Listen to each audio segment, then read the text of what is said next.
Selamat pagi adik-adik sekalian. Apa kabarnya pagi hari ini?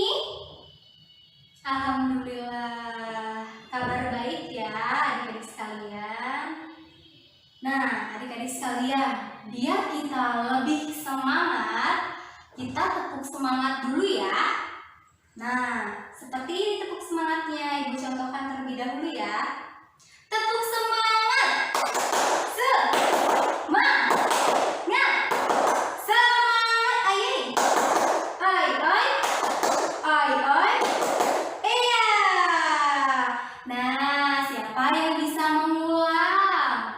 Bagaimana ya tadi tepuk semangatnya?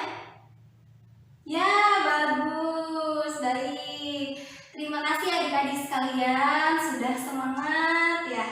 Senang sekali rasanya bisa berada di ruangan ini, kemudian bertemu dengan adik-adik sekalian. Nah, dalam kegiatan kali ini tentunya kita akan melakukan suatu kegiatan yang pasti akan bermanfaat untuk kita. Nah, siapa yang sudah kenal nih dengan Ibu? Apa sudah ada yang kenal dengan Ibu? Belum, baik. Tak kenal maka tak sayang. Oke, baik. Agar kita lebih dekat, kemudian bisa saling mengenal, yang insya Allah jika kita saling kenal, ya kita bisa saling menyayangi, saling menyayangi, juga menghormati, dan juga menghargai satu sama lain. Untuk itu, Ibu akan memperkenalkan diri Ibu. Nama Ibu Arsa, biasanya dipanggil Ibu Arsa. Ibu berasal dari kota Bekasi. Ibu adalah seorang mahasiswa program studi bimbingan dan konseling Universitas Indraprasta PGRI Jakarta. Adik-adik sekalian, dalam kesempatan kali ini Ibu akan memberikan suatu kegiatan dalam bimbingan dan konseling, yaitu layanan informasi. Tujuan diadakannya layanan informasi ini adalah agar adik-adik sekalian dapat terbekali dengan berbagai pengetahuan, pemahaman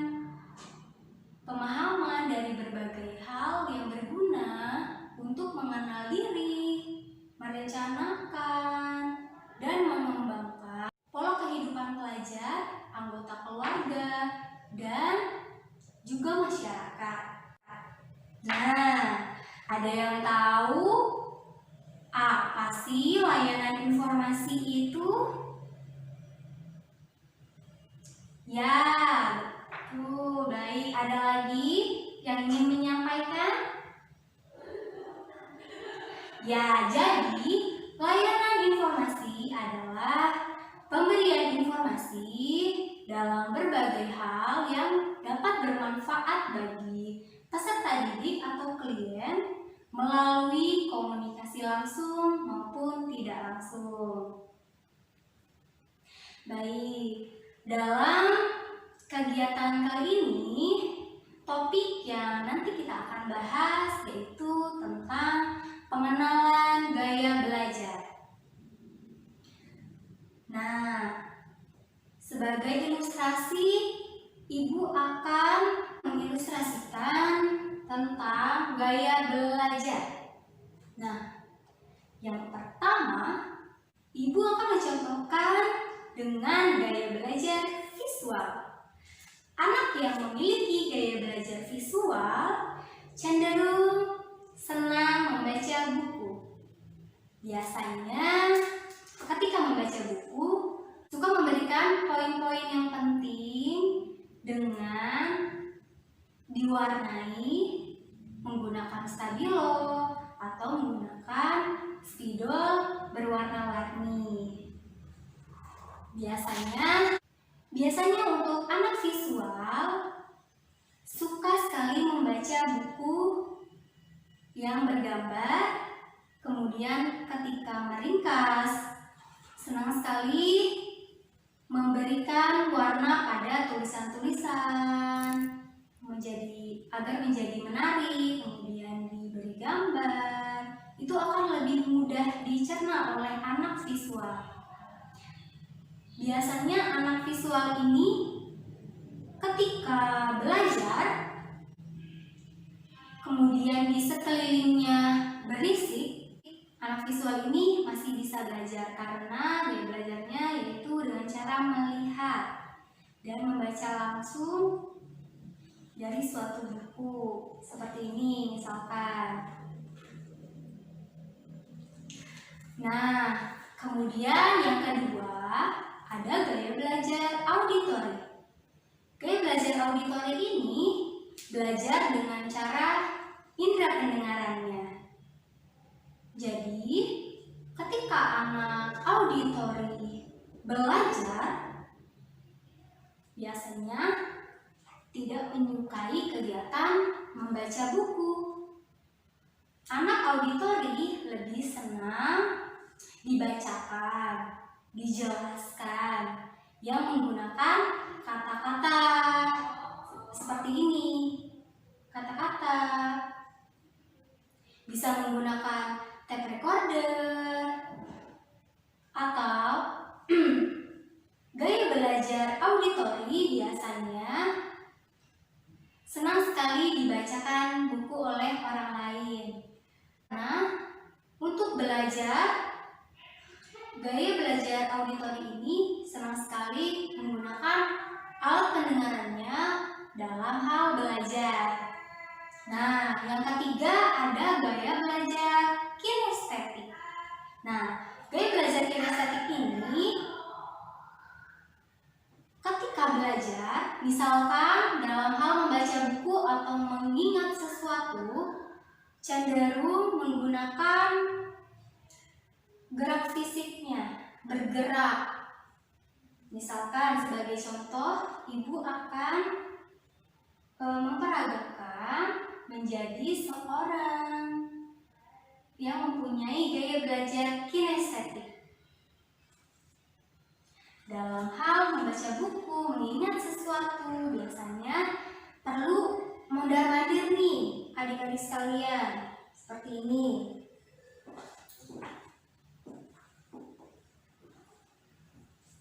Jadi belajarnya dengan cara bergerak agar dapat menangkap pelajaran yang dipelajarinya. Seperti itu ilustrasinya ya adik-adik sekalian. Nah, tentunya dalam pertemuan kali ini ada kegiatan yang akan kita lakukan. Nah, Ibu berharap adik-adik sekalian memperhatikan kegiatan hari ini dengan seksama. Kemudian Ibu berharap adik-adik sekalian dengan terbuka menyampaikan apa yang ingin disampaikan, banyak bercerita, dan Ibu berharap adik-adik sekalian tetap menjaga konsentrasi dan fokusnya atas apa yang Ibu sampaikan, mohon untuk didengarkan. Kemudian ketika ada teman yang ingin bertanya, silakan boleh mengangkat tangannya. Kemudian ketika adik-adik sekalian ingin menyampaikan sesuatu, kemudian berbeda pendapat, hendaknya kita saling menghargai ya. Kita dalam proses pelaksanaan layanan informasi ini ada suatu keterangan atau ada sesuatu informasi yang tidak perlu diketahui oleh orang banyak, kemudian perlu dirahasiakan, Boleh kita rahasiakan bersama ya adik-adik sekalian.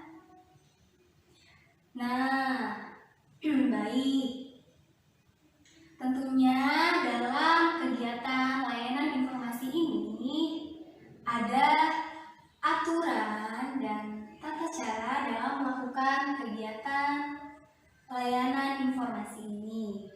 Dan dalam kegiatan nanti kita akan membahas tentang pengenalan gaya belajar.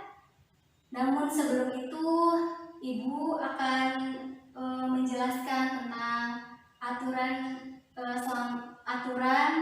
dalam proses kegiatan ini ya adik-adik sekalian. Nah, nanti Ibu akan menjelaskan apa itu gaya belajar. Kemudian adik-adik sekalian, jika ingin ada yang mau ditanyakan silahkan, boleh mengangkat tangannya kembali ya. Dan juga nanti Ibu akan mempersilahkan kepada adik-adik sekalian untuk membuat kelompok kecil ya. Nantinya adik-adik sekalian mendiskusikan tentang pembahasan kita hari ini.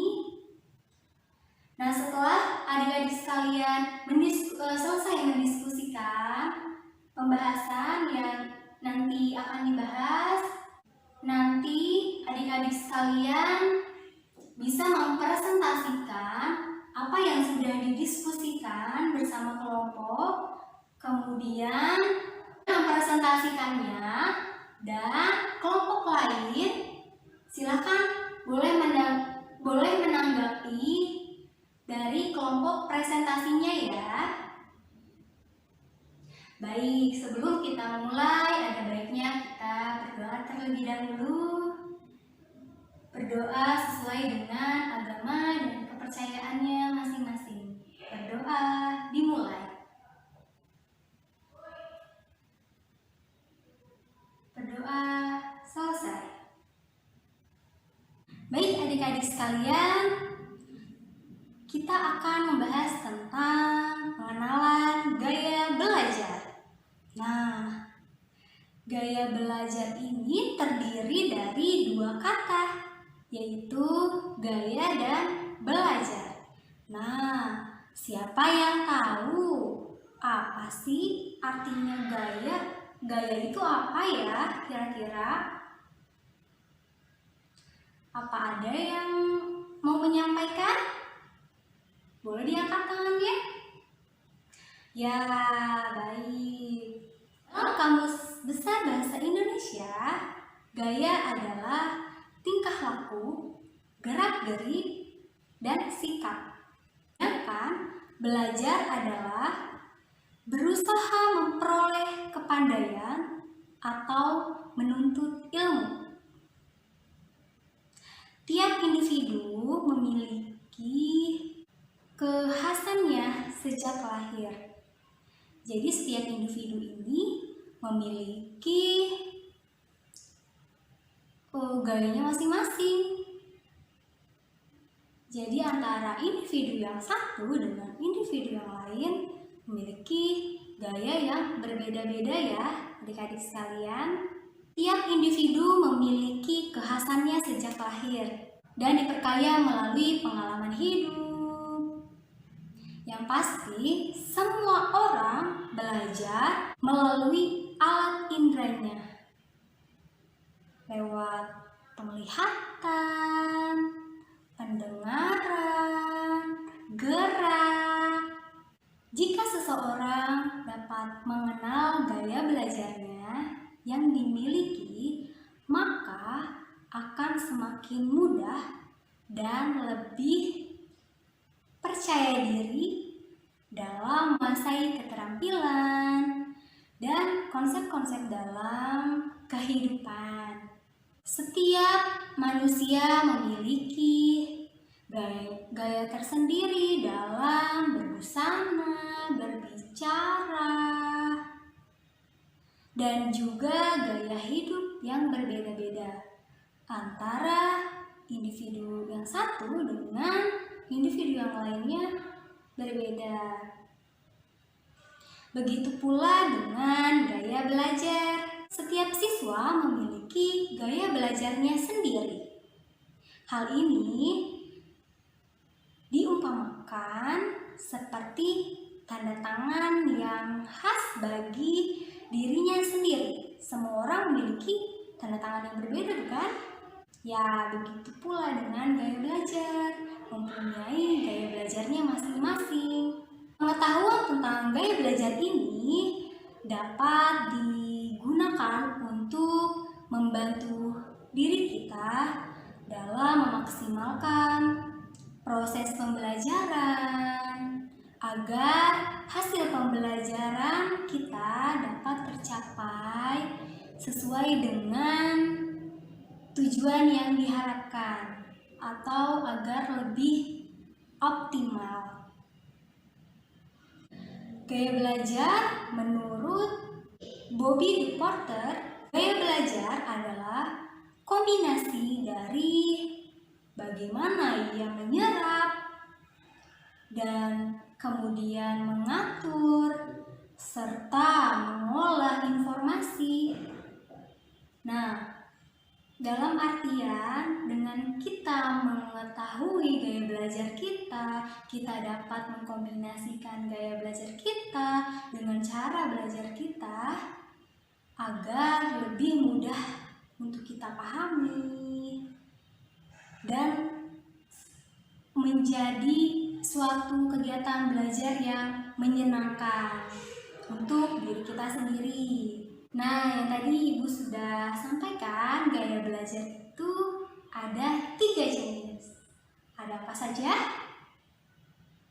Ya, yang pertama ada gaya belajar visual, yaitu belajar dengan cara melihat. Nah, anak visual ini lebih cenderung ketika belajar sangat dominan sekali menyukai kegiatan yang menitik beratkan pada apa yang ia lihat. Misalkan seperti tadi ilustrasinya yang sudah Ibu sampaikan, anak visual ini senang sekali dengan kegiatan membaca. Nah, yang pertama ada gaya belajar visual. Nah, gaya belajar visual ini belajar dengan cara melihat. Gaya belajar visual menitik beratkan pada alat indera penglihatannya.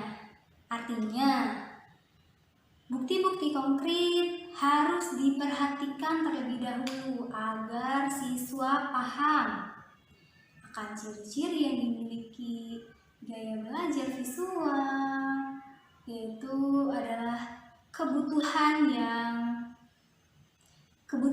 tinggi untuk melihat dan juga menangkap informasi secara visual sebelum mereka memahaminya. Siswa dengan gaya belajar visual lebih mudah mengingat apa yang mereka lihat, seperti bahasa tubuh, ekspresi, gerak-gerik guru yang sedang menjelaskan, kemudian menyukai kegiatan membaca buku yang bergambar. Kalaupun tidak bergambar, biasanya anak visual ini senang sekali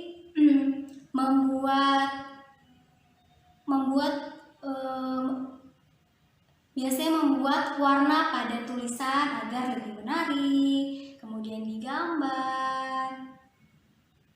Itu menarik bagi anak visual. Kemudian belajar dengan video yang ada gambar dan warna-warni. Cenderung anak visual ini lebih tertarik dengan sesuatu yang mencolok, yang berwarna-warni, yang lebih terang. Seperti itu. Sehingga mereka bisa mengerti dengan baik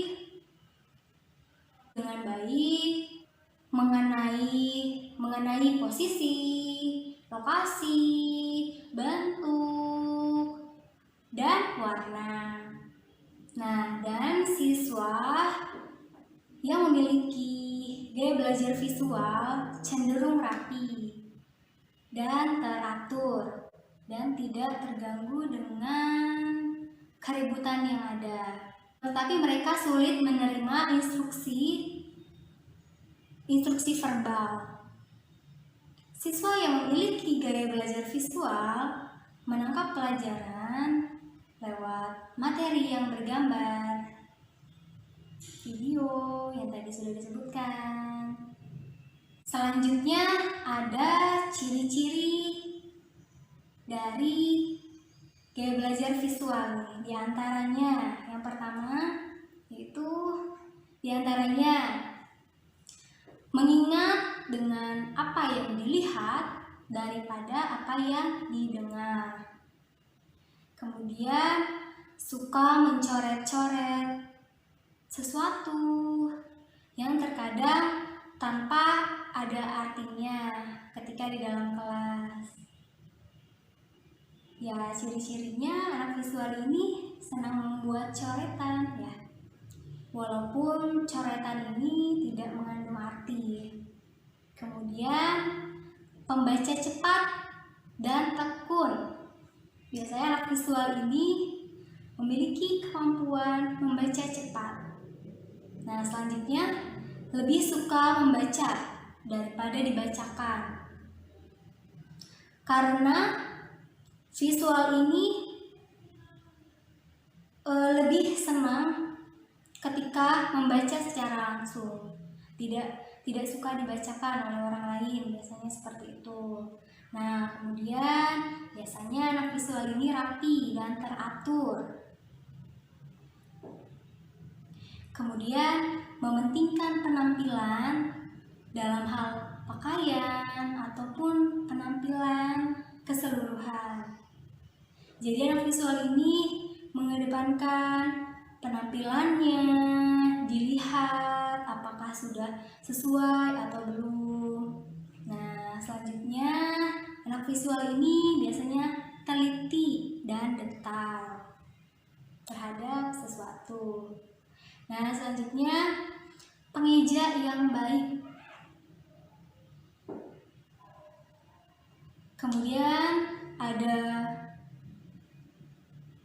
Kemudian lebih memahami gambar dan bagan daripada instruksi tertulis. Nah, kemudian bagaimana sih strategi belajar untuk anak visual ini?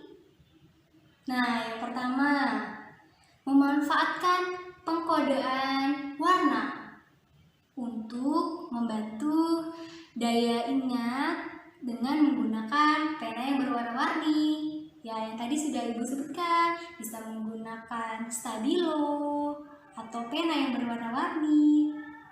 Nah, selanjutnya bisa menggunakan bisa dengan tulis kalimat dan istilah yang merupakan informasi kunci dari buku pelajaran.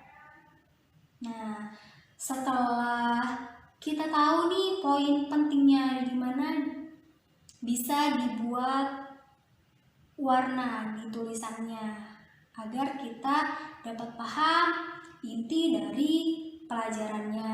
Kita membuat poin-poin penting dengan meng-highlight tulisan dengan menggunakan warna-warni pada spidol ya. Nah, kemudian apabila mempelajari informasi yang bersifat angka-angka dan rumus, tulislah pemahaman kamu tentang materi itu dalam bentuk tulisan. Bila mempelajari informasi yang bersifat angka-angka dan rumus, tulislah pemahaman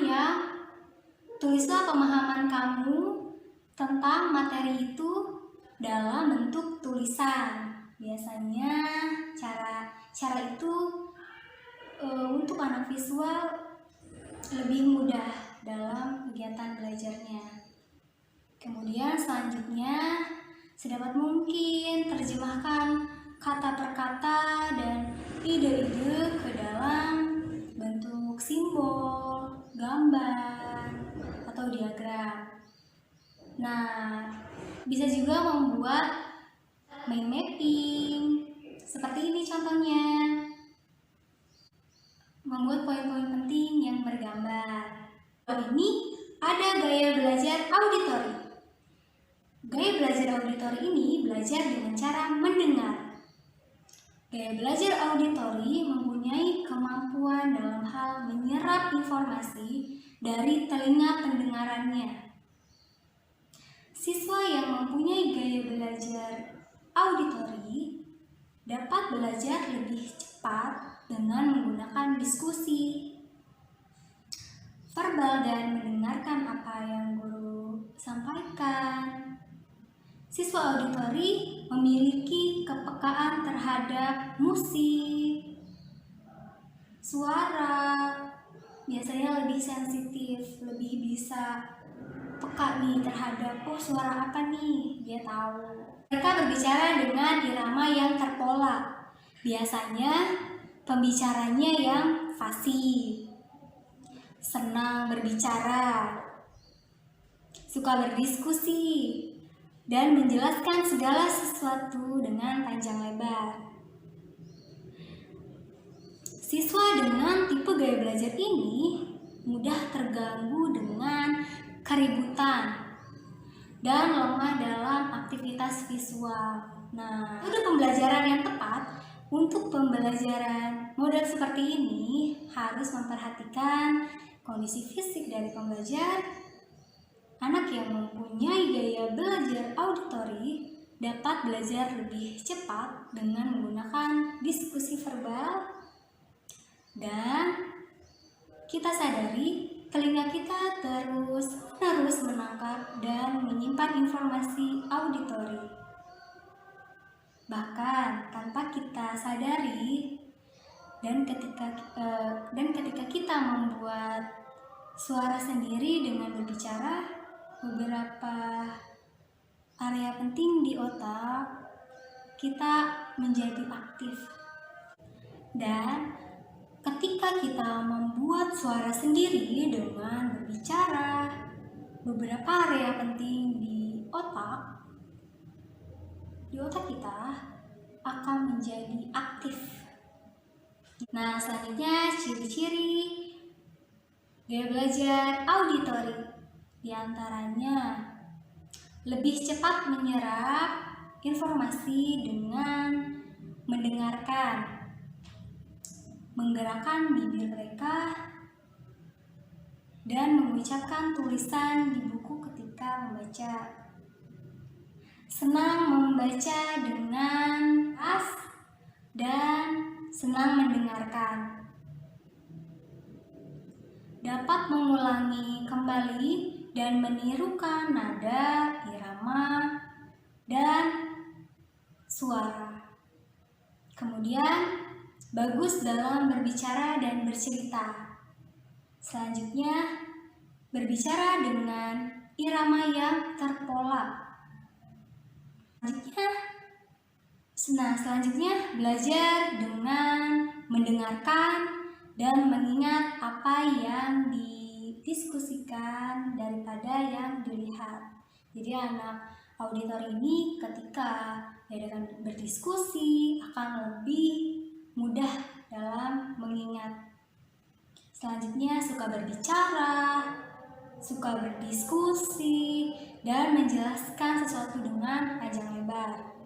Atau senang bicara. Lebih pandai mengeja dengan keras daripada menuliskannya, karena melibatkan indera pendengarannya. Maka dari itu anak auditori ini sangat senang sekali berbicara. Selanjutnya, tidak bisa diam dalam waktu lama, suka mengerjakan. Biasanya anak auditori ini suka mengerjakan tugas kelompok secara berkelompok. Nah, gimana sih cara belajar, bagaimana sih strategi yang bisa kita aplikasikan dengan gaya belajar auditori? Nah, caranya seperti ini. Bergabunglah dengan kelompok belajar untuk membantu adik-adik sekalian mempelajari bahan pelajaran dengan sharing dengan teman-teman, ya, dengan berdiskusi.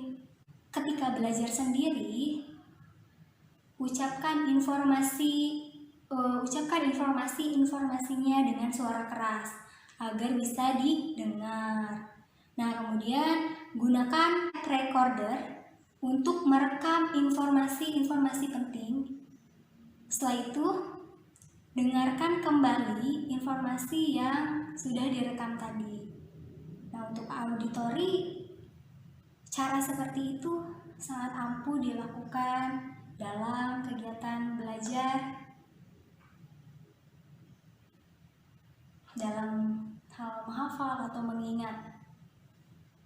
Nah, selanjutnya, apabila mempelajari informasi yang bersifat angka dan rumus, terjemahkan dengan caramu sendiri yang dapat kamu mengerti tentang informasi baru itu. Lalu, didengarkan untuk memahaminya. Boleh buat rekaman dengan cara kita berbicara, kemudian kita dengarkan kembali. Nah, apabila mempelajari informasi yang bersifat angka dan rumus, terjemahkan dengan caramu sendiri yang dapat kamu mengerti tentang informasi yang baru itu. Lalu kembalilah dengarkan untuk memahaminya. Selanjutnya, yang ketiga, ada gaya belajar kinestetik, yaitu belajar dengan cara bergerak, bekerja, dan menyentuh. Nah, gaya belajar kinestetik merupakan aktivitas belajar dengan cara bergerak, bekerja, dan menyentuh sesuatu. Pembelajar tipe ini mempunyai keunikan dalam hal belajar, yaitu selalu bergerak. Karena cara tersebut bisa memudahkannya dalam menangkap, menyerap informasi yang diberikan. Belajar ini sulit untuk duduk diam. Senangnya berjalan-jalan. Pembelajar ini sulit untuk duduk diam berjam-jam. Keinginan mereka untuk beraktivitas dan eksplorasi sangatlah kuat. Biasanya anak kinestetik ini belajar dengan cara praktek langsung. Seperti misalkan melakukan suatu percobaan langsung. Nah, jadi untuk anak kinestetik ini, jika melakukan gerak, maka cara tersebut adalah cara yang lebih baik baginya agar bisa menyerap informasi yang diberikan dan memudahkannya dalam proses pembelajaran. Nah, biasanya pada umumnya anak kinestetik ini kurang rapi serta lemah dalam aktivitas verbal karena lebih cenderungnya dengan bergerak. Nah, ciri-ciri dari gaya belajar kinestetik nih, diantaranya selalu berorientasi pada kegiatan bergerak, selalu berorientasi fisik dan banyak bergerak. Kemudian selanjutnya, berbicara dengan perlahan, menanggapi perhatian secara fisik, suka menggunakan berbagai peralatan dan media, dalam pembelajarannya. Misalnya, untuk gaya belajar kinestetik ini dalam kegiatan merakit Lego misalkan, itu harus ada medianya. Biasanya menyentuh orang untuk mendapatkan perhatian mereka. Jadi memang gaya belajar kinestetik ini senang melibatkan alat geraknya seperti menyentuh, kemudian berdiri dekat ketika berbicara dengan orang, mempunyai perkembangan awal otot-otot yang besar. Jadi untuk anak kinestetik ini untuk energinya sangat banyak, jadi perlu disalurkan dengan yang tadi, belajar dengan bergerak, mondar-mandir, biar dia paham dengan apa yang dipelajari. Kemudian banyak menggunakan isyarat tubuh, misalkan mau telepon, dia menggunakan bahasa isyarat. Biasanya anak kinestetik ini selalu menempati diri sedang bergerak, entah sedang duduk, mengubah posisi duduk, bergerak, seperti itu, berjalan-jalan. Ini selanjutnya ingin melakukan segala sesuatu.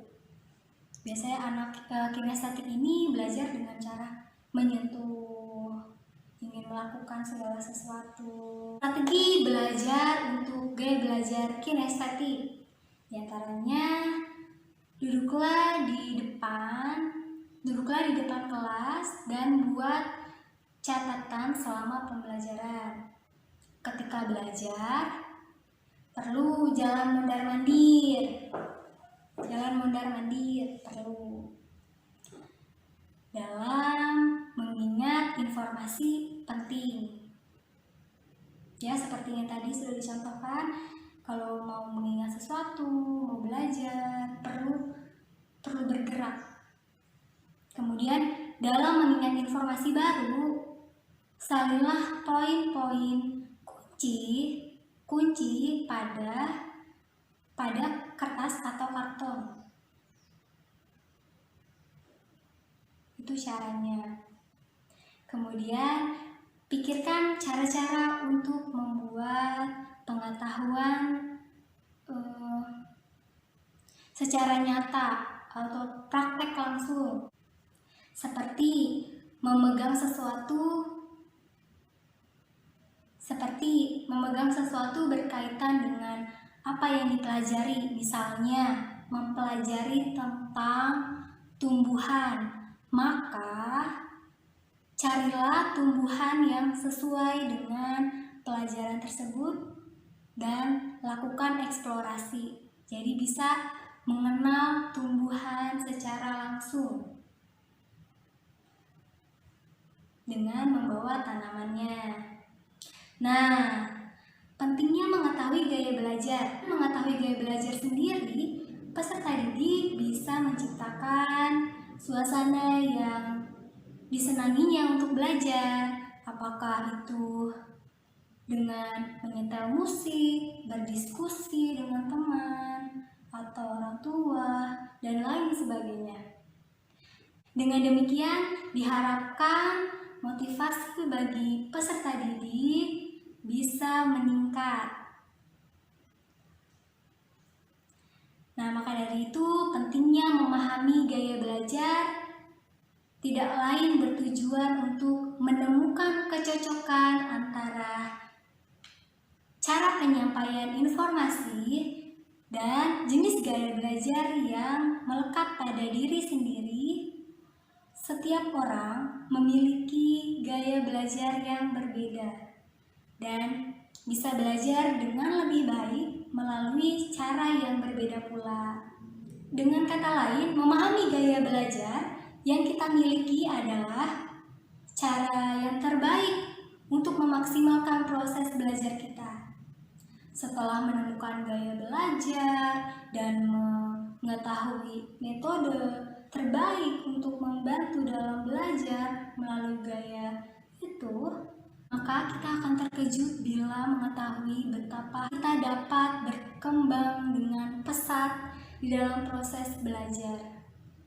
Bahkan pada sesuatu sebelumnya yang kita anggap susah atau sulit, dengan kita menyesuaikan gaya belajar kita dengan cara belajar kita yang tepat, maka itu akan mengoptimalkan kita dalam proses belajar menjadi lebih mudah dan menyenangkan. Nah, baik, Ibu sudah menjelaskan tentang apa itu gaya belajar. Nah, selanjutnya silahkan untuk kelompok mempresentasikannya dan kelompok lain boleh menanggapinya ya. Wah, bagus sekali atas presentasinya, terima kasih. Nah, dari apa yang sudah adik-adik sekalian pelajari, kemudian teman-teman sudah bisa mengetahui ciri-ciri dari gaya belajar dan sudah dapat mengetahui bagaimana cara yang tepat dalam proses belajarnya. Baik, diharapkan adik-adik sekalian dapat mempraktekannya di luar jam pelajaran Ibu ya. Boleh diaplikasikan dalam proses belajar pada mata pelajaran yang lain. Nah, dari apa yang sudah kita bahas tadi, kita dapat mengetahui ya apa itu gaya belajar, kemudian ciri-cirinya apa sih, kemudian bagaimana cara kita menyesuaikan gaya belajar kita dengan mengetahui strategi belajar yang tepat. Nah, kemudian baik, apa ada yang ingin menyampaikan kesimpulan dari pertemuan hari ini? Terima kasih adik-adik sekalian sudah menyampaikan kesimpulannya. Jadi pentingnya kita mengetahui gaya belajar kita, yaitu untuk mempermudah cara belajar kita, untuk mempermudah kita dalam menyerap informasi yang diberikan dengan cara kita sendiri.